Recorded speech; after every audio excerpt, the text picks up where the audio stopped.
Hey guys, welcome to Deepak Yadav science academy. आज है तारीख 15 अक्टूबर 2020। देखेंगे आज का the Hindu complete newspaper. The Hindu complete newspaper को एनालाइज करेंगे from the view point of UPSC and other various competitive exams. Discussion start करने से पहले अगर आपको लेक्चर की पीडीएफ चाहिए और ये द हिंदू न्यूज़पेपर चाहिए तो आपको करना क्या है, डाउनलोड करना है टेलीग्राम डाउनलोड करने के बाद सर्च बॉक्स में टाइप करना Deepak Yadav IAS academy. As you can see आप लोग को ये चैनल मिल जाएगा। नहीं मिलता है चैनल, कोई बात नहीं, इस चैनल का लिंक मैंने आप लोगों को डिस्क्रिप्शन बॉक्स में दे दिया है। डिस्क्रिप्शन बॉक्स में जैसे जाओ, इस लिंक को क्लिक करो और जाकर ज्वाइन कर लो, क्योंकि यहाँ पे आपको डेली द हिंदू न्यूज़पेपर मिल जाता है। आप डेली यहाँ से डाउनलोड कर सकते हो। साथ ही साथ द हिंदू न्यूज़पेपर में डेली जो करंट अफेयर्स आते हैं उसका आपको स्टैटिक पोर्शन, बैकग्राउंड एनालिसिस यहाँ पे आपको प्रोवाइड कर दिया जाता है। ओके, आगे बढ़ने से पहले अभी तो आपने चैनल को सब्सक्राइब नहीं किया तो सब्सक्राइब कर देना। नीचे रेड कलर का बटन आ रहा होगा और बेल आइकन जरूर प्रेस कर देना ताकि आप कोई भी वीडियो की नोटिफिकेशन मिस ना कर सको। तो आगे बढ़ते हैं और अपना डिस्कशन जल्दी से ख़त्म करते हैं, क्योंकि आज मेरे जो है थ्रोट में हो रहा है बहुत ज़्यादा पेन। तो अपना डिस्कशन जल्दी जल्दी यहाँ पे ख़त्म करते हैं, ठीक है। कोशिश करेंगे जल्दी से निपटा दें। इस वजह से आज थोड़ा सा लेट भी हो रहा है क्योंकि थ्रोट में पेन हो रहा था, हिम्मत नहीं हो रही थी रिकॉर्ड करने की। चलो स्टार्ट करते हैं। सबसे पहला हमारा आर्टिकल ये वाला आता है। ये वाला आर्टिकल किस चीज़ के बारे में, बेसिकली अभी हैदराबाद में काफ़ी ज़्यादा बारिश देखी गई, उसकी वजह से काफ़ी सारे नुकसान हुआ, घर भी गिरे। तो यहाँ पे क्या देखा गया, 16 लोगों की मौत भी हो चुकी है इस बारिश की वजह से। ओके, तो इसी के बारे में आर्टिकल है। तेलंगाना में भी काफ़ी तेज़ बारिश देखी गई, उसके बारे में भी आगे आर्टिकल है, आगे बात करेंगे। तो इस आर्टिकल के बारे में आपको पता होना चाहिए क्योंकि फ्रंट पेज पे है। ओके, इंपॉर्टेंट इतना है नहीं। नेक्स्ट आर्टिकल आप लोग को ये दिखेगा। इस आर्टिकल में बात हो रही है, सुप्रीम कोर्ट बोल रहा है सेंटर से। सुप्रीम कोर्ट, पहली बात यहाँ पर क्या हुआ है, एक्चुअली में एक स्कीम है जो कि लोन बोरोवर्स को रिलीफ पहुंचाएगी, बट यहाँ पे जो सेंटर है, सेंटर क्या कर रहा है उसके लिए अभी तैयार, सेंटर ने बोला उसके लिए हम तैयार नहीं है, अभी हमें 15 नवंबर तक हम लोग वेट करेंगे। तो उसको देखते हुए सुप्रीम कोर्ट ने बोला यहाँ पे कि ये जो 15 नवंबर तक आप वेट करोगे तो ये किस बात के लिए आप वेट करोगे, इसके बारे में बता सकते हो तो बताओ। तो उसी के बारे में यहाँ पर बात करी गई है और अभी ज़्यादा कुछ इसका आर्टिकल के अंदर है नहीं। जब भी डिटेल में आएगा article we will discuss. Okay, आगे बढ़ते हैं। उसके बाद नेक्स्ट आर्टिकल आप लोग को ये दिखेगा। इस आर्टिकल में किस चीज़ की बात हो रही है, Abdullah meet Mehbooba to discuss Gupkar pact today, यानी कि आज जो है गुपकर पैक्ट के बारे में बात करी जाएंगी अब्दुल्ला और महबूबा के बीच में। तो फिर आज बातें होंगी, फिर देखो कब आर्टिकल आता है। जब आएगा आर्टिकल तो वी विल डिस्कस, क्योंकि अभी यहाँ पर आज जो है इसके बारे में टॉक्स वगैरह करेंगे। ओके, उसके बाद नेक्स्ट आर्टिकल आता है, एक अच्छा आर्टिकल। यहाँ पर किस चीज़ के बारे में बात होती है, ये छोटा सा आर्टिकल क्या बोलता है, यहाँ पर आप लोगों को दिख रहा होगा, high court notice to centre on same sex couples please.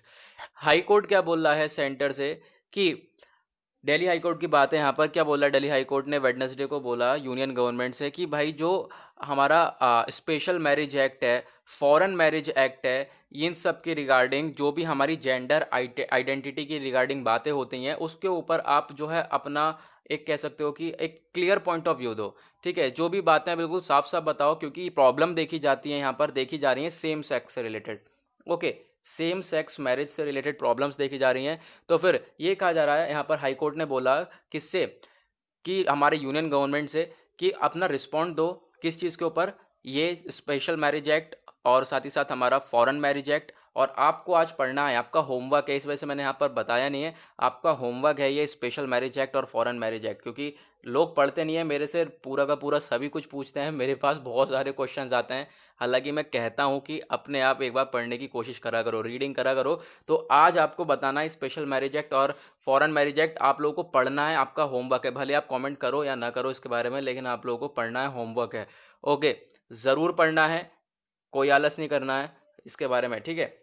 तो यहाँ पर अब ये क्या बात हो रही है इसको रिगार्डिंग, हाई कोर्ट ने सीधा सीधा यहाँ पे ये बोल दिया यूनियन गवर्नमेंट से कि जो ये हमारे दोनों एक्ट हैं इनको अप्लाई करा जाए सभी जेंडर पे, ठीक है। यानी कि सभी जेंडर आइडेंटिटी पे इनको क्या करा जाए, अप्लाई करा जाए। कहने का सीधा सीधा मतलब यह है कि सेम सेक्स कपल्स के ऊपर भी यहाँ पर ये अप्लाई होना चाहिए, ठीक है। सेम सेक्स भी यहाँ पर जो है सेम सेक्स मैरिज भी एक तरीके से लीगैलिटी यहाँ पर मिल जानी चाहिए। तो इसके ऊपर जो है अपना एक रिस्पॉन्ड दो, अपना पॉइंट ऑफ व्यू दो। तो इसके रिगार्डिंग यहाँ पर बात करी गई है, जिसका हमने आज थंबनेल भी बनाया है।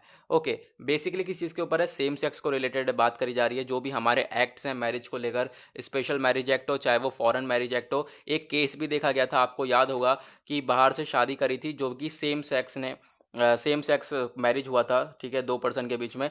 तो फिर क्या हुआ था, उन लोगों को एंट्री नहीं मिल रही थी इंडिया में। तो इसके रिगार्डिंग देखा गया कि कभी कभार ऐसी प्रॉब्लम्स देखने को मिल जाती हैं। तो एक चीज़ में आप अपनी क्लैरिटी दे दो, अपना एक क्लियर व्यू दे दो कि हाँ क्या होना है क्या नहीं होना है, ठीक है, जिसके रिगार्डिंग अब जो भी बातें होंगी वो सब उस पॉइंट ऑफ व्यू के ऊपर देखा जाएगा। ठीक है, तो एक यहाँ पर बात करी जा रही है क्लैरिटी पॉइंट ऑफ व्यू की। नाउ नेक्स्ट आर्टिकल हमारा किस चीज़ के ऊपर आता है, ban on diesel generator in NCR from today. क्या हो रहा है, अब दिल्ली में डीजल जनरेटर है उसको बैन करा जा रहा है। क्यों करा जा रहा है आपको पता ही है, मैं काफ़ी बार डिस्कस कर चुका हूँ।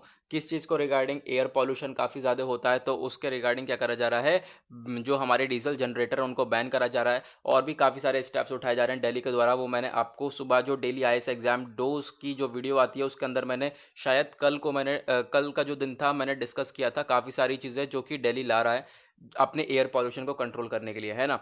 उसमें हमने डिस्कस किया था और पीडीएफ वगैरह रोज़ आपको टेलीग्राम पे मिल जाती है, वहाँ से आप डाउनलोड कर सकते हो और पढ़े भी करो। डाउनलोड करते हो, फ्री में मिल रहा है आपको सब कुछ, डाउनलोड करो और पढ़ो। मैं तो कहता ही हूँ कि आप लोग एक बार पढ़ा करो, ज़रूर पढ़ा करो। ओके, फिर आते हैं पेज नंबर 3 के ऊपर। पेज नंबर 3 में हमारे लिए आर्टिकल्स इंपॉर्टेंट है नहीं। पेज नंबर 4, 5 इतने आर्टिकल्स यहाँ पर इंपॉर्टेंट हमारे लिए है नहीं। फिर उसके बाद आते हैं 6 पे एडिटोरियल। एडिटोरियल को हम लोग लास्ट में डिस्कस करेंगे। ठीक है, ये हमारा एलिमेंट्री एजुकेशन के ऊपर है, प्राइमरी एजुकेशन से रिलेटेड आर्टिकल है। फिर उसके बाद ये हमारा आ जाता है मैन्युफैक्चरिंग से रिलेटेड, इंटरेस्टिंग आर्टिकल है दूसरा वाला। उसके बाद हमारा ये दोनों आर्टिकल है जिनको हम लोग डिस्कस करेंगे। उसके बाद आते हैं हम लोग पेज नंबर 8 पे। पहले हम प्रीलिम्स रिलेटेड न्यूज़ सारी देख लेते हैं, फिर उसके बाद हम लोग एडिटोरियल पे आएंगे। तो यहाँ पर मैंने अभी आपको बताया था पेज नंबर 1 पे कि जो हैदराबाद में बारिश हुई है उसकी वजह से काफ़ी ज़्यादा नुकसान देखा गया। उसके बाद यहाँ पे तेलंगाना में बिल्कुल सेम सिचुएशन है। तेलंगाना में भी काफ़ी ज़्यादा डिस्ट्रक्शन हुआ है बारिश की वजह से। ये देखो ये क्या है, सब पानी ही है। ओके, बहुत तगड़ी बारिश हुई है जिसकी वजह से काफ़ी ज़्यादा नुकसान देखने को मिला है वहाँ पर। ओके, उसके बाद आगे बढ़ते हैं हम लोग और आते हैं पेज नंबर 9 के ऊपर। पेज नंबर 9 पे आप लोग को यह आर्टिकल दिखेगा इंडिया और पाकिस्तान के बारे में। कॉमनवेल्थ की मीटिंग हुई। कॉमनवेल्थ की मीटिंग में क्या हो गया, इनकी दोनों के आपस में ही क्या हो गई बात, आप कह सकते हो इन दोनों के आपस में ही झगड़ा तो चलता ही रहता है। तो पाकिस्तान ने यहाँ पर इस मीटिंग को एंड होते ही, मीटिंग के एंड में क्या बोला, पाकिस्तान ने अपना इशू रख दिया। क्या बोल दिया कि जो हमारा कश्मीर इशू है, जम्मू कश्मीर को लेकर जो इशू हुआ था, ठीक है, उसके रिगार्डिंग सारी बातें वहाँ पे रख दी गई पाकिस्तान के द्वारा।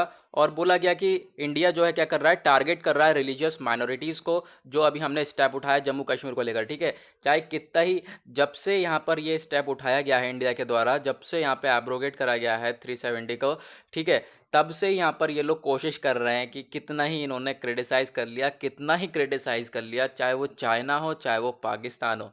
ठीक है, आपको भी पता होगा हम आर्टिकल्स डिस्कस करते हैं, काफ़ी सारे आर्टिकल्स आते हैं इसके रिगार्डिंग। यहाँ पाकिस्तान ने आज यहाँ पर ये बोल दिया, आज यहाँ पर ये बोल दिया, फिर से जम्मू कश्मीर के इशू को लेकर यहाँ पर। तो लेकिन फिर कितना ही कुछ कर ले, लेकिन कुछ हो नहीं पा रहा है इन लोगों से, फिर भी पता नहीं क्यों यहाँ पर ये सारी चीज़ें दिखाते हैं। फिर उसके बाद आते हैं पेज नंबर 10 के ऊपर। पेज नंबर 10 पे आप लोगों को यहाँ पे ये आर्टिकल दिखेगा। इस आर्टिकल में रेलवे स्टेशन से रिलेटेड, रेलवे से रिलेटेड बात करी गई है कि मास्क वगैरह पहनना पड़ेगा या फिर फ़ाइन पे करना पड़ेगा, हमारे रेलवेज़ ने बोला है। ठीक है, ऐसा कि मास्क पहनो या फिर फ़ाइन पे करो, जो कि अच्छा स्टेप है कोविड को रोकने के लिए। ओके, नेक्स्ट आर्टिकल आप लोगों को ये दिखेगा। यहाँ पर क्या बात करी जा रही है, जो हमारी केंद्र सरकार है वो रिलीज़ करने वाली है तूर दाल को। तूर दाल जो होती है उसको रिलीज़ करेगी स्टेट्स तक, स्टेट्स जो है खरीदेंगी तूर दाल को। ठीक है, तो 40,000 जो टन है वो ऑफलोड होने वाला है बफर स्टॉक से। ठीक है, जो बफर स्टॉक क्या होता है, जहाँ पर सरकार अपना सारा का सारा फूड ग्रेन्स को स्टॉक करके रखती है। ठीक है, जहाँ से सारा का सारा फूड ग्रेन्स डिस्ट्रीब्यूट होता है हमारी कंट्री में, वो होता है बफर स्टॉक। ठीक है, गोदाम कह लो। उसके बाद वहाँ पर स्टॉक से सारी चीज़ें ऑफलोड होने चालू हो जाएंगी। 40,000 टन तक हम लोग यहाँ पर क्या करने वाले हैं, ऑफलोड करने वाले हैं। और सबसे मेन बात हो रही है यहाँ पर तूर दाल की। ओके, तूर दाल कौन सी होती है, अरहर की दाल, है ना। तूर दाल कौन सी होती है, अरहर की दाल। तो सेंटर रिलीज़ कर रही है तूर दाल स्टेट्स के लिए, और स्टेट्स जो है इसको बाय करेंगी। यहाँ पर आप लोगों को सारी चीज़ें दिख जाएंगी। जो 5 स्टेट्स हैं, 5 स्टेट हैं, उन्होंने तो अपना इंटरेस्ट दिखा दिया है कि भाई हम लोग खरीदेंगे 1 लाख टन्स ऑफ दी दाल यहाँ पे खरीदने वाले हैं हम लोग। 5 स्टेट्स ने दिखा दिया है और पीछे पीछे और भी सारे स्टेट्स और भी राज्य आ रहे हैं जो कि अपना यहाँ पे इंटरेस्ट दिखा रहे हैं कि हम लोग भी खरीदेंगे। ओके, तो जो केंद्र सरकार है वो क्या कर रही है, जो तूर दाल है वो बेच रही है स्टेट्स को। ओके, तो यहाँ पर रिलीज़ होने वाला है, ये ऑफलोड होने वाला है 40,000 tons of Toor dal. Okay, तो उसके रिगार्डिंग यहाँ पर बात करी गई है। नाउ नेक्स्ट आर्टिकल हम लोग आते हैं। यहाँ पर एक आर्टिकल आप लोग को ये दिखेगा। अभी आप लोगों को पता है एनआरसी के बारे में, है ना। एनआरसी क्या है, नेशनल रजिस्टर ऑफ सिटीज़न। ये काफ़ी ज़्यादा, जब ये लागू करा गया तो ये काफ़ी ज़्यादा बवाल देखा गया था अभी last year. Citizenship amendment act, फिर एनआरसी, ये सारी चीज़ों के तहत काफ़ी ज़्यादा बवाल देखा गया, काफ़ी ज़्यादा प्रोटेस्ट देखा गया।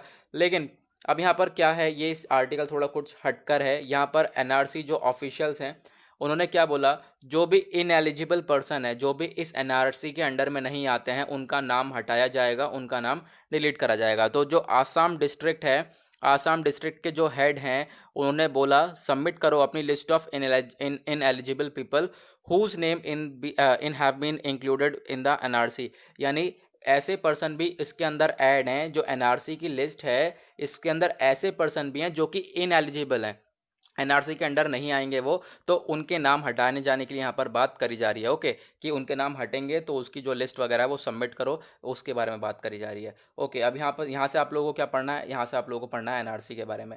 हालांकि मैं काफ़ी बार पढ़ा चुका हूँ, आज मैं जो है बोल नहीं पा रहा हूँ, इस वजह से मैं यहाँ पर ज़्यादा डिटेल में नहीं जा रहा हूँ, क्योंकि मेरे थ्रोट में हो रहा है बहुत ज़्यादा पेन। ठीक है, तो आज के लिए आप कर सकते हो मैनेज, तो कर लेना, देखते हैं कल तक हो जाता है काफ़ी सही, तो कल हम लोग थोड़ी बहुत यहाँ पर अपना देखेंगे सारी चीज़ें। तो अभी मैं यहाँ पर ज़्यादा डिटेल में नहीं जा रहा हूँ, हालांकि ये सारी चीज़ें मैं पढ़ा चुका हूँ। ठीक है, जहाँ पे ज़रूरत पड़ेगी पढ़ाने की मैं उसे डिटेल में पढ़ाऊँगा। ओके, तो एनआरसी के बारे में मैं आपको काफ़ी बार पढ़ा चुका हूँ, आज मैं जा नहीं रहा हूँ डिटेल में क्योंकि मेरे थ्रोट में हो रहा है पेन। ठीक है, उसके बाद नेक्स्ट आर्टिकल आप लोग को ये दिखेगा, यहाँ पर बोला जा रहा है cabinet approval for school education reform project. जो है कैबिनेट ने अप्रूव किया, अभी जो क्या करा जा रहा है, जो वर्ल्ड बैंक है, वर्ल्ड बैंक कंट्रीब्यूट कर रहा है 3700 करोड़ रुपीस एक प्रोजेक्ट के लिए। क्या प्रोजेक्ट के लिए, कि जो एजुकेशन है उसके अंदर चेंजेस करे जाएं। ठीक है, तो यहाँ पर कैबिनेट ने उसको अप्रूव कर लिया है, तो उसी के रिगार्डिंग बात हो रही है कि अब जहाँ एजुकेशन है उसके अंदर रिफॉर्म्स वगैरह करे जाएंगे। यूनियन कैबिनेट ने अप्रूव करा, ये वर्ल्ड बैंक का जो यहाँ पर कंट्रीब्यूशन था इसको अप्रूव करा गया। और उसके बाद क्या करा जाएगा, governance of school education improve करा जाएगा, डेटा असेसमेंट सिस्टम्स, ये पूरी तरह से जो एजुकेशन सिस्टम है उसके अंदर चेंजेस करने की बात करी जा रही है इन पैसों की मदद से। ओके, उसके बाद आगे बढ़ते हैं, पेज नंबर 11 पे आते हैं, 12 पे आते हैं, सब एडवर्टीजमेंट हैं, यहाँ पे हमारे लिए इंपॉर्टेंट नहीं है। उसके बाद वर्ल्ड पेज पे आते हैं, वर्ल्ड पेज पे आर्टिकल्स हमारे लिए इंपॉर्टेंट नहीं है, बट मैं आपसे यहाँ पर एक चीज़ पूछना चाहता हूँ कि ये जो अजरबैजान और आर्मेनिया वाला यहाँ पे इशू है, आर्मेनिया अजरबैजान, हालांकि इंपॉर्टेंट हो चुका है बहुत ज़्यादा हमारे एग्जाम के पॉइंट ऑफ व्यू से, है ना। तो आप क्या चाहते हो, इसके ऊपर मैं सेपरेट वीडियो बना दूं, क्योंकि कुछ बच्चे को अभी भी समझ में नहीं आया है, हालांकि मैं काफ़ी बार इसे डिटेल में समझा चुका हूं, इसके बारे में आप लोगों को नोट्स वगैरह भी टेलीग्राम पे डाल चुका हूं। तो आप लोग मुझे नीचे कमेंट सेक्शन बताओ कि मैं सेपरेट वीडियो बना दूं इसके बारे में, आर्मेनिया और अजरबैजान के बारे में, कि क्या इशू है, क्या कॉन्फ्लिक्ट है और इंडिया के ऊपर क्या इम्पैक्ट पड़ेगा, क्योंकि एक इंपॉर्टेंट टॉपिक बन जाता है। बस आप लोग मुझे बताओ कि एक सेपरेट वीडियो चाहिए, तो आप लोग अगर येस बोलो कमेंट सेक्शन में, मैं उसकी सेपरेट वीडियो बना के अपलोड कर दूंगा, आप लोग वहाँ से सारी चीज़ें क्लियर कर लेना, क्योंकि बहुत से लोगों को इसके अंदर प्रॉब्लम हो रही है। अजरबैजान और आर्मेनिया का बेसिकली इसका बेसिक इशू ही समझ में नहीं आ पा रहा है। ठीक है, तो यहाँ पर मैं सारी चीज़ें क्लियर कर दूंगा, आप लोगों को बताना है कि आपको वीडियो एक चाहिए या नहीं चाहिए। ओके, उसके बाद आते हैं हम लोग पेज नंबर 14 के ऊपर। पेज नंबर 14 पे आप लोगों को ये आर्टिकल दिखेगा। इस आर्टिकल से बोला जा रहा है जो कोविड-19 है इसकी वजह से काफ़ी सारा नुकसान देखा गया है, तो पैंडेमिक ने फिर से शटर कर दिया 15% ऑफ स्टार्टअप। जो स्टार्टअप्स होते हैं हमारे 15% तक वो गिर चुके हैं, जो फंडिंग होती है वो सारी चीज़ें यहाँ पे डिप हो चुकी हैं, फिर 50% तक हर तरीके से जो है बुरी हालत हो चुकी है सारे सेक्टर्स की इस पैंडेमिक की वजह से। ओके, उसके बाद जो पब्लिक डेट रेशियो है वो भी बढ़ता हुआ नज़र आया, 90% ऑफ जीडीपी ऑन कोविड। ठीक है, पब्लिक डेट रेशियो भी बढ़ता हुआ नज़र आया, और यहाँ पर ये सारी चीज़ें बात करी गई हैं। और उसके बाद हमने पढ़ा प्रीलिम्स रिलेटेड न्यूज़ सारी की सारी कवर करी हैं। अब चलते हैं हम लोग अपने एडिटोरियल्स के ऊपर। चलो फिर सबसे पहले हम लोग पेज नंबर 7 देखेंगे, फिर उसके बाद 6 देखेंगे। पेज नंबर 7 पे सबसे पहला आर्टिकल आता है लेबर्स डेटा लॉस्ट। इस आर्टिकल में 3-4 बातें बोली गई हैं। लेबर्स डेटा लॉस्ट यानी कि जो पैंडमिक के टाइम पे कितने सारे लोगों की जो हमारे माइग्रेंट वर्कर्स हैं उनकी डेथ हुई। ठीक है, उनका डेटा हमें नहीं मिल पाया है, काफ़ी सारा डेटा है जो कि हमें कंडक्ट नहीं कर पाते हैं हम लोग, हमारे पास डेटा नहीं मिल पाता है लेबर का।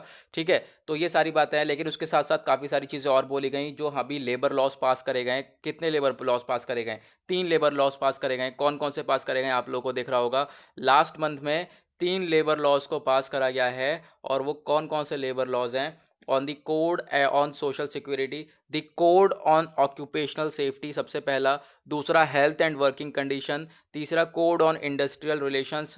ठीक है, तो ये जो हमारे ये लेबर लॉज को पास करा गया ताकि जो हमारी लेबर है उसको और ज़्यादा इम्प्रूव करा जाए। ओके, हालांकि इससे पहले काफ़ी सारे लेबर लॉज थे, लेकिन उसको हटाकर यहाँ पर इन तीन लेबर लॉज को पास करा गया है। इसका मिशन क्या होगा, लेबर लॉज का क्या मिशन है, इसका क्या है कि जो लेबर और एम्प्लॉयमेंट है उसको इम्प्रूव करा जाए। ओके, वर्किंग कंडीशंस को इम्प्रूव करा जाए, एक वर्कर की क्वालिटी ऑफ लाइफ को इम्प्रूव करा जाए। ठीक है, उसके बाद काफ़ी सारे जो पॉलिसीज़ हैं, प्रोग्राम्स, स्कीम्स, ये सब इम्प्लीमेंट करा जाए ताकि हर तरीके से जो हमारी लेबर है, जो वर्कर है, उसको हेल्प मिल सके।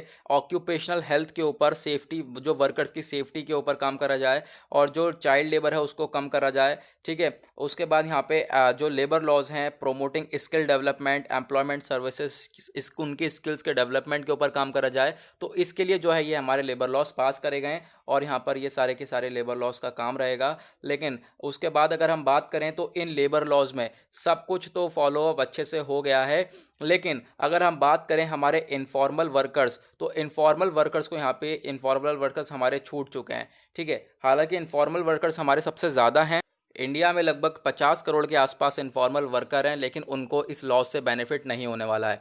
इनफॉर्मल वर्कर्स अब कौन से होते हैं, ये आपको ये पता होना चाहिए। इनफॉर्मल वर्कर्स बेसिकली वो होता है जिनका गवर्नमेंट से कोई लेना देना नहीं होता। गवर्नमेंट जो भी लेबर लॉस पास करे या फिर जो भी लेबर के लिए बेनिफिट निकाले, चाहे कुछ भी निकाले, वो इन लोग तक नहीं पहुंचेगा, वो इन लोगों को नहीं मिलेगा। वो होते हैं इनफॉर्मल वर्कर्स। ठीक है। यानी गवर्नमेंट से यहाँ पे कोई कनेक्शन नहीं रहेगा, गवर्नमेंट कोई से भी लेबर लॉस पास करे, कोई से भी बेनिफिट्स निकाले, वो सब इन लोगों को नहीं मिलेगा।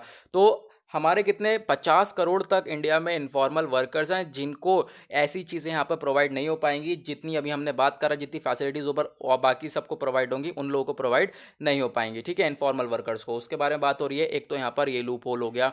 सेकेंड चीज़ यहाँ पे बात करी जा रही है डेटा की। ये थोड़ा आर्टिकल से हटके थोड़ा टॉपिक हो गया, लेकिन फिलहाल कवर कर लेते हैं जब आर्टिकल में है। तो सितंबर 14 में in response to a question in parliament concerning the deaths of migrant workers, यानी कि अभी इसका इशू चल रहा था कि कितने जो माइग्रेंट वर्कर्स हैं उनकी डेथ हुई है। इसके बारे में डेटा सरकार के पास एग्जैक्ट डेटा था ही नहीं। हालांकि जब पता करा, हालांकि कुछ रिसर्चर्स वगैरह थे, वो कौन थे, अमन, कनिका, क्रूषा, और यहाँ पर ये हमारे 3-4 रिसर्च वर्कर्स थे। ठीक है। तेजेश, यहाँ पे चौथा के नाम है तेजेश, मेरे को लगा ये दा लिखा हुआ है, तेजेश। तो यहाँ पे ये 4 रिसर्चर्स थे जिन्होंने काफ़ी सारी चीज़ें यहाँ पर रिसर्च वगैरह करी, और उसके बाद पता लगाया कि काफ़ी सारे लोग हैं जो जिनकी मौत हुई है, काफ़ी सारे वर्कर्स हैं जिनकी मौत हुई है, वो नॉन कोविड डेथ थी।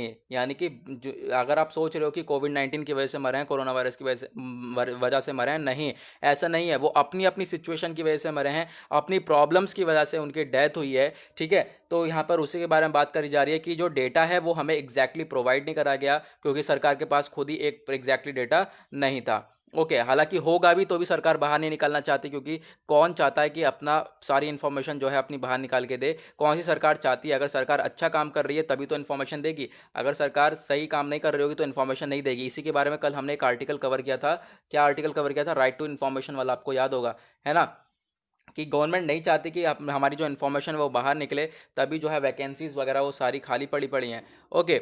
लेकिन उसके बाद वो थोड़ा हटके आर्टिकल है। अब यहाँ पर इस आर्टिकल में क्या बात बोली जा रही है, जो सेंट्रल गवर्नमेंट है उसने वॉयलेट करे अपने खुद के orders by not paying all मनरेगा jobs. Mahatma Gandhi national rural employment guarantee act, जो इसके अंदर जॉब्स वगैरह प्रोवाइड कराने की बात हो रही थी, तो यहाँ पे सेंट्रल गवर्नमेंट ने खुद ही इसके अंदर जॉब्स नहीं प्रोवाइड कराई गई। ठीक है। तो यहाँ पे जॉब्स नहीं प्रोवाइड करेंगी तो ऑब्वियस सी बात है अनएम्प्लॉयमेंट फैलेगा, और अनएम्प्लॉयमेंट फैलेगा तो काफ़ी सारी बुरी सिचुएशन देखने को मिल सकती है। ओके। हालांकि मनरेगा के बारे में मैं भी काफ़ी बार आप लोगों को पढ़ा चुका हूँ, तो आप लोग काफ़ी बार पढ़ा चुका हूँ। ठीक है। बट यहाँ पे अपने थ्रोट की वजह से मैं अभी यहाँ पर डिटेल में नहीं जा पा रहा हूँ। ओके। उसके बाद इनफॉर्मल वर्कर्स की बात करें तो ये कंट्रीब्यूट करते हैं, जो हमारी इंडिया की जीडीपी है, ग्रॉस डोमेस्टिक प्रोडक्ट, उसमें लगभग 50% तक ये लोग कंट्रीब्यूट करते हैं, और inter state migrant workers contribute करते हैं 6% तक। अब इन लोगों को कोई बेनिफिट नहीं मिल रहा है इन लेबर लॉस का, जो भी यहाँ पर पास करे जा रहे हैं, ये सारे जो बेनिफिट्स हैं इनको नहीं मिलेंगे तो क्या फ़ायदा। ठीक है। इनको भी तो देखना चाहिए था। हालांकि यहाँ पर इन लोगों को देखा नहीं गया, इसके अंदर ये सारी बातें करी गई। उसके बाद जो क्या वर्कर्स के ऊपर इम्पैक्ट पड़ेगा, क्या कंट्री के ऊपर इम्पैक्ट पड़ेगा, उसके बारे में बात करी गया।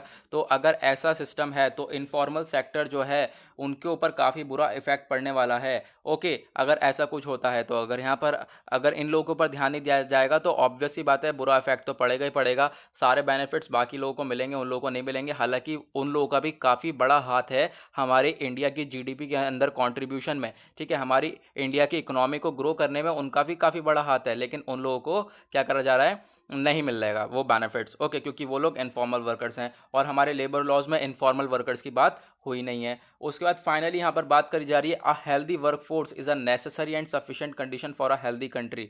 यहाँ पर एक हेल्दी वर्कफोर्स जो हेल्दी लेबर होगी वही यहाँ पर कंट्रीब्यूट कर सकती है किसी कंट्री की जीडीपी में, वही कंट्रीब्यूट कर सकती है, उसी की वजह से जो कंट्री है उसकी इकोनॉमिक ग्रो होती है। तो उसके ऊपर ध्यान देना सबसे प्रायोरिटी रहनी चाहिए हम लोगों की।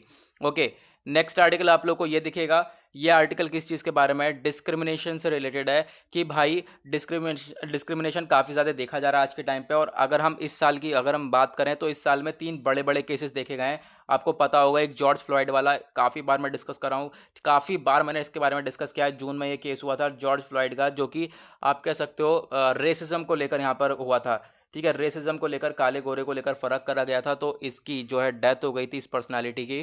ठीक है, एक पुलिस वाले के द्वारा ये यहाँ पर ये काम करा गया था, तो काफ़ी ज़्यादा ये न्यूज़ में था। ठीक है, तो हमने काफ़ी बार पढ़ा था रेसिज्म के बारे में। उसके बाद नेक्स्ट आर्टिकल, नेक्स्ट जो है एक केस यहाँ पर देखा गया फीमेल दलित के बारे में। फीमेल दलित डॉक्टर जो कि all India institute of medical sciences में एम्स के अंदर क्या करा गया, उन्हें हैरेस करा गया बाय अपर कास्ट। एक अपर कास्ट की पर्सनालिटी थी, उन्होंने क्या करा, उस लोअर कास्ट वाले को हैरेस कर दिया। ठीक है, उसको यहाँ पर कह सकते हो बुरा भला कह दिया या फिर उसको हैरेस कर दिया बुरी तरह से कि दूसरा वाला कंफर्टेबल फील नहीं कर पाता। दूसरा वाला सोचता है यार, वो शर्मिंदा हो जाता है यहाँ पर कि अगर किसी के कास्ट को लेकर बात हो रही है वो हमारा संविधान अलाउ नहीं करता है। ओके, डिस्क्रिमिनेशन हमारा संविधान अलाउ नहीं करता है, खासकर कास्ट के बेस पर तो बिल्कुल भी नहीं। उसके बाद तीसरा केस देखा गया, जो दलित एम्प्लॉय है सिस्को सिस्टम के अंदर, वो भी डिस्क्रिमिनेट करा गया अगेंस्ट अपर कास्ट सुपरवाइजर। ठीक है, अब फिर से क्या हो रहा है यहाँ पे, होता क्या बेसिकली, जो अपर कास्ट वाले हैं उनके द्वारा ये सिचुएशन देखी जाती है, वो लोअर कास्ट वाले को हैरेस कर देते हैं। तो ये देखा जा रहा है कि डिस्क्रिमिनेशन है इंडिया में काफ़ी ज़्यादा देखा जा रहा है। ठीक है, और बाहर देखो तो बाहर भी देखा ही जा रहा है डिस्क्रिमिनेशन। तो सबसे पहले क्या करना पड़ेगा, हम लोगों को इस डिस्क्रिमिनेशन को ख़त्म करना पड़ेगा। जो इंडिविजुअल, जो भी पर्सन अगर कर रहा होगा उसके अगेंस्ट हम लोगों को स्टेप उठाना पड़ेगा, उसे पनिश भी करना पड़ेगा। और कोई इंस्टीट्यूशन होगा तो उस इंस्टीट्यूशन के ऊपर भी ध्यान देना पड़ेगा। अगर कोई इंस्टीट्यूशन ऐसा काम करता है तो उसके अगेंस्ट भी स्टेप उठाना पड़ेगा। ठीक है, और यहाँ पर ऐसा काम नहीं करना चाहिए यार, बेसिकली हमारा संविधान भी अलाउ नहीं करता है, क्योंकि संविधान में लिखा हुआ है साफ साफ कास्ट डिस्क्रिमिनेशन तो खासकर नहीं होना चाहिए इंडिया में।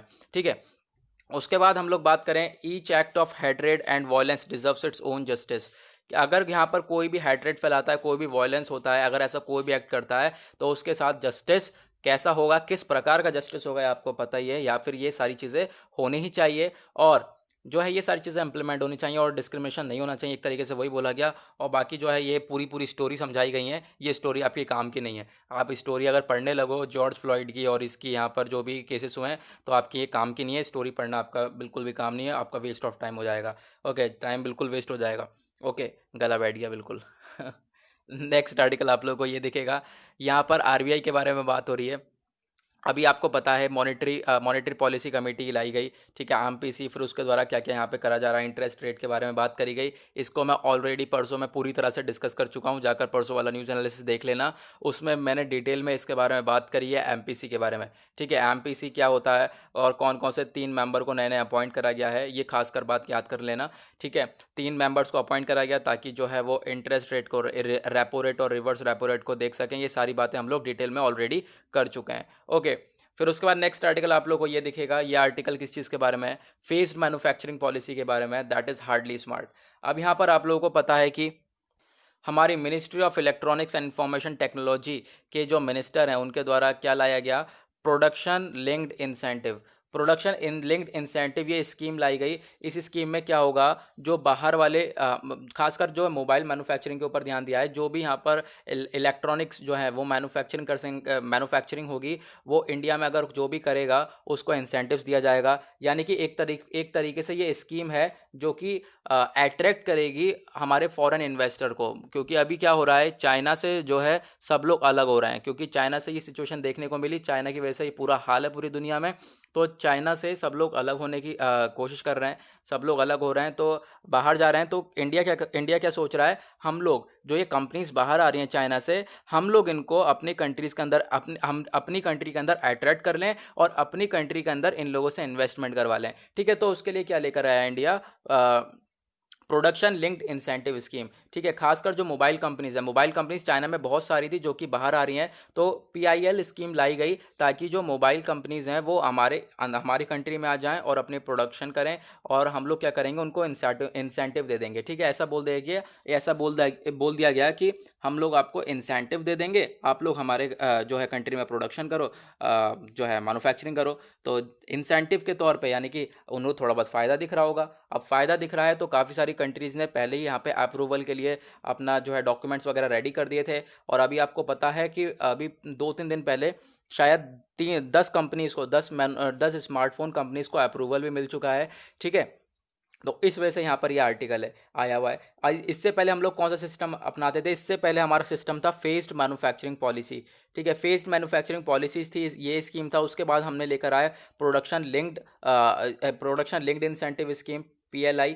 अब यहाँ पर बोला जा रहा है PLI से आपको पता चल गया ना, बेसिकली PLI का यहाँ पर यही खेल है कि एक इंसेंटिव प्रोवाइड कराना और इंसेंटिव के तौर पे क्या करना, जो हमारी कंपनीज हैं उनको अट्रैक्ट करना अपनी तरफ, और हम लोग एक उसको इंसेंटिव देंगे। कितने रुपए का इंसेंटिव देखें, ये सारी चीज़ें मैंने आपको यहाँ पर दे दी है। अगर आपको डिटेल में देखनी है सारी चीज़ें तो मैंने एक आंसर राइटिंग फ्रेम करके यहाँ पे आप लोगों को दे दिया है। ठीक है, जो ये आर्टिकल हमारा जनरल स्टडीज़ पेपर 3 के पॉइंट ऑफ व्यू से इंपॉर्टेंट है। गवर्नमेंट ने तय करा है कि वो 48,000 करोड़ रुपये तक का जो है इंसेंटिव अपना तैयार रखेगी, और वो इंसेंटिव देगी जो भी कंपनीज़ को अप्रूवल मिलेगा, और वो कंपनीज़ आएंगी इंडिया में, और खासकर मोबाइल मैन्युफैक्चरिंग कंपनीज़, और वो यहाँ पर क्या करेंगी, मैन्युफैक्चरिंग करेंगी, तो हम लोग उनको इंसेंटिव दे देंगे थोड़ा सा, है ना, थोड़ा सा पैसा मिल जाएगा उन लोगों, तो वो भी खुश हो जाएंगे। और हम लोग अपनी डोमेस्टिक जो अपनी क्या कहते हैं, अपनी जो डोमेस्टिक मैन्युफैक्चरिंग कंपनीज़ है जो कि हमारी खुद की कंपनीज़ हैं, उनको भी हम लोग इंसेंटिव प्रोवाइड कराएंगे। ऐसा थोड़ी ना है सारा इंसेंटिव वो वही बाहर वाले ले जाएंगे। ठीक है, तो फिर इसी के रिगार्डिंग आर्टिकल है। अब यहाँ पर आर्टिकल में थोड़ा सा इस स्कीम को बोला गया क्या,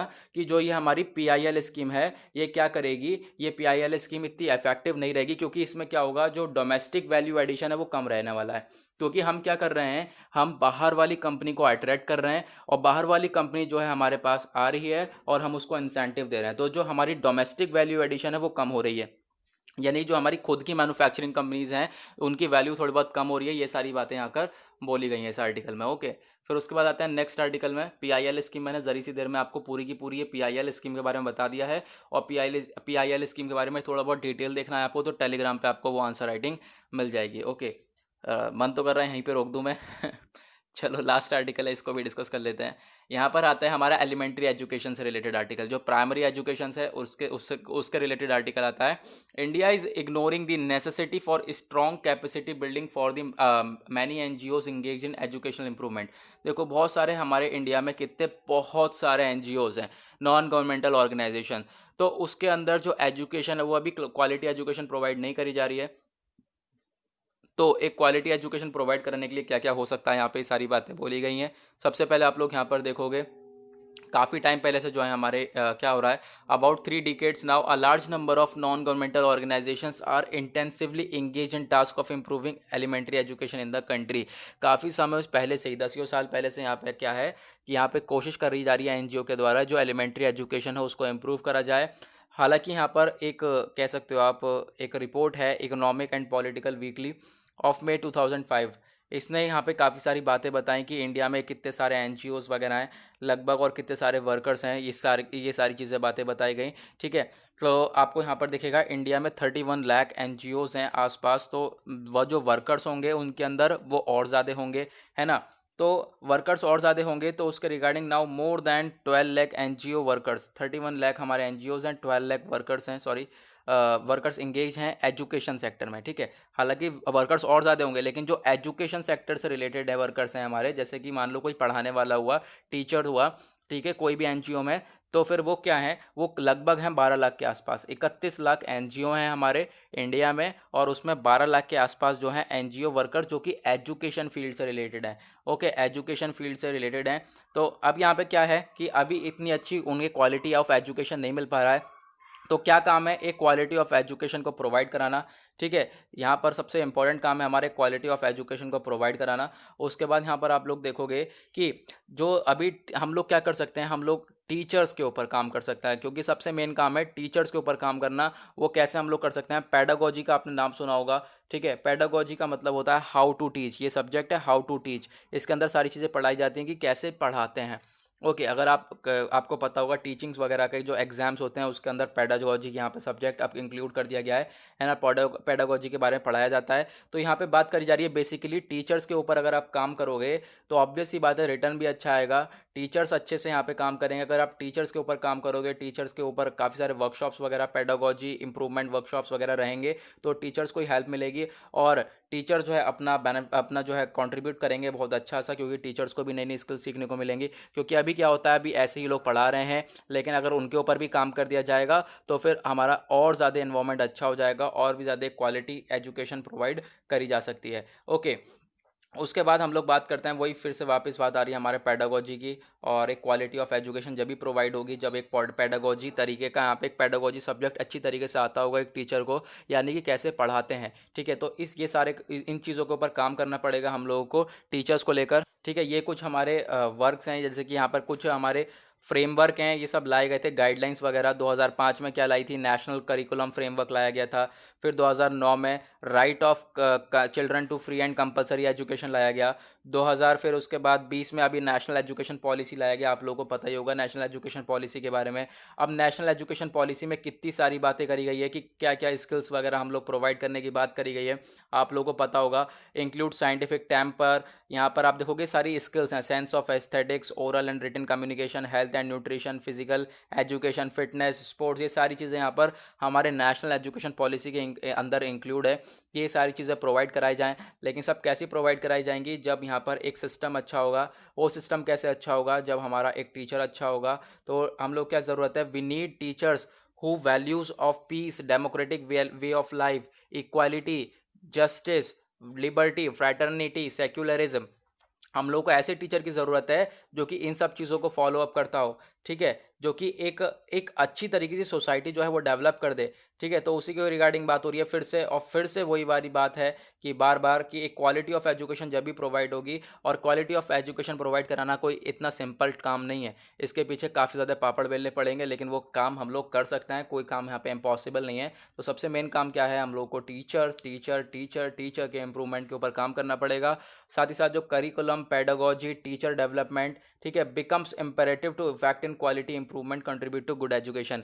यानी कि जो टीचर्स के ऊपर यहाँ पर अगर हम लोग काम करें, जैसे कि पेडागोजी वगैरह हो गया, और साथ ही साथ उनकी एक कुछ इंप्रूवमेंट्स करे जाएं, कुछ स्किल्स डेवलप करी जाएं, तो क्या होगा, ये लोग कंट्रीब्यूट कर सकते हैं एक गुड एजुकेशन सिस्टम में, एक अच्छा एजुकेशन ला सकते हैं ये लोग भी। ठीक है, ये सारी बातें हो रही हैं क्योंकि अभी इन लोगों को एक अच्छी चीज़ें प्रोवाइड नहीं हो पाती हैं। अभी यहाँ पर एनजीओज़ वगैरह हैं, एनजीओज़ में अब 31 लाख एनजीओज़ है, उसमें 12 लाख हमारे टीचर्स हैं, तो उन्हीं के रिगार्डिंग ये सारी बात करी गई। ओके, कि हम लोग उन पे काम करेंगे तो वो लोग और अच्छा सिखाएंगे, और जब सिखाएंगे तो चिल्ड्रन है, आप लोग खुद ही सोचो कि अगर बच्चे को अच्छी एजुकेशन मिलेगी तो वो फ्यूचर में भी तो अच्छा ही करेगा, है ना। क्या कहा जाता है, फ्यूचर के हमारे जो है आप कह सकते हो फ्यूचर जो संभालेगा वो कौन संभालेगा, वो बच्चा ही तो संभालेगा जो आज के टाइम पे काम कर रहा है ना। तो क्या होगा, अगर हम आज के टाइम पे जो चिल्ड्रंस है उनके ऊपर अच्छी तरीके से काम कर लें, उनके डेवलपमेंट के ऊपर काम कर लें, तो वो ऑब्वियस ही बात है हम लोग को फ्यूचर में रिटर्न भी बहुत अच्छा करने वाले हैं। ओके, तो गाइज़ यहाँ पर वो आज का हमारा एनालिसिस ख़त्म। और थोड़ी अगर आपको कोई प्रॉब्लम हुई हो तो सॉरी,